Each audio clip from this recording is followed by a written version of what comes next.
Kalau Indonesia ini tidak dikelola dalam hal kebinekaannya dan tidak dikelola dalam hal moderasi beragamanya, maka nanti akan dimungkinkan gesekan-gesekan, misharmoni, kemudian saling curiga antar umat beragama itu selalu muncul.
Mungkin luar biasa lagi jika media dan skopnya itu diperluas, Pak.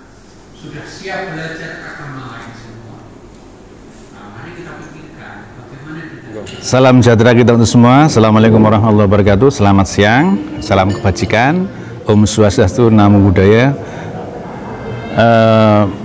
Pada hari ini kita akan menyelenggarakan workshop Interacting Live-In bagi tokoh agama-agama untuk memperkuat kerukunan dan moderasi beragama di DIY dan Jakarta.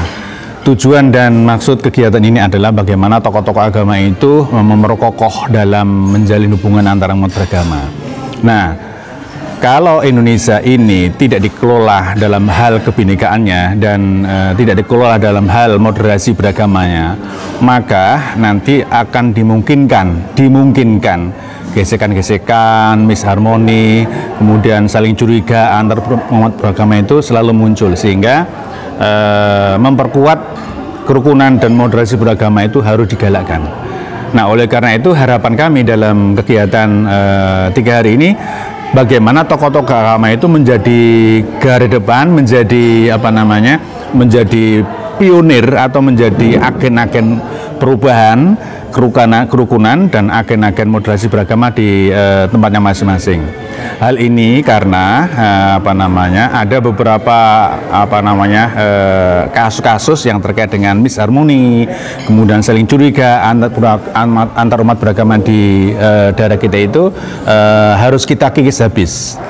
Nah, oleh karena itu harapan kami dalam kegiatan ini, semua tokoh agama, semua tokoh masyarakat yang ada di workshop ini nanti setelah dibekali selama 3 hari itu nanti akan bisa menjadi agen-agen perubahan.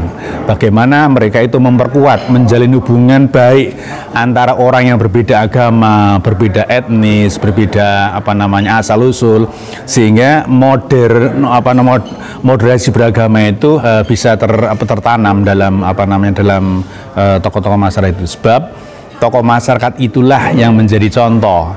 Tokoh masyarakat itulah yang menjadi panutan bagi jemaatnya, bagi umatnya, karena kenyataannya kelihatan di permukaan itu orang rukun ya, tetapi sebenarnya di balik itu sebenarnya banyak kecurigaan, banyak saling curiga, kemudian aksi-aksi yang sebenarnya itu adalah mengganggu kebinekaan.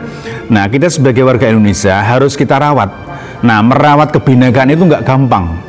Merawat kebinekaan itu bisa dimulai dari bawah, bisa mulai dari atas, sehingga atas dan bawah itu saling memperkuat dalam hal kerukunan dan dalam moderasi beragama. Nah, oleh karena itu harapan kami juga dalam kegiatan selama 3 hari ini, tokoh-tokoh agama ini bisa memulai dari dirinya sendiri, dari keluarganya, di kampungnya, bahkan sampai ke jemaat-jemaatnya atau jamaah-jamaahnya, supaya apa? Supaya mereka itu mengakui keberadaan orang lain. Ini penting sekali, mengakui keberadaan orang lain itu penting sekali karena kita tidak mungkin hidup di Indonesia ini hidup yang hidup sendiri, tidak punya tetangga, tidak punya teman ya. Pasti ada agama beda, pasti ada etnisnya beda, bahasa lokal dan kehidupannya itu selalu berbeda-beda. Problem keagamaan di Indonesia sebenarnya apa sih? Paling curiga itu? Iya. Atau masih adanya SARA itu? Iya. Itu agama ras antar golongan? Iya, Pak. Jadi keagamaan di Indonesia itu bisa dipicu oleh perbedaan agama, kemudian pendirian rumah ibadah, kemudian saling curiga. Itu salah satu yang sering muncul di permukaan. Jadi kecurigaan itu sebenarnya yang sering terjadi, kecurigaan, pendirian rumah ibadah, kemudian saling menghegemoni, kemudian saling mengejek agama lain lah. Itu harus dihilangkan di Indonesia itu. Ya. Nah, dengan cara kita bertemu, kita berdiskusi itu paling tidak bisa meredam. Preventif kok ini ya? Ya, usaha-usaha preventif, Pak.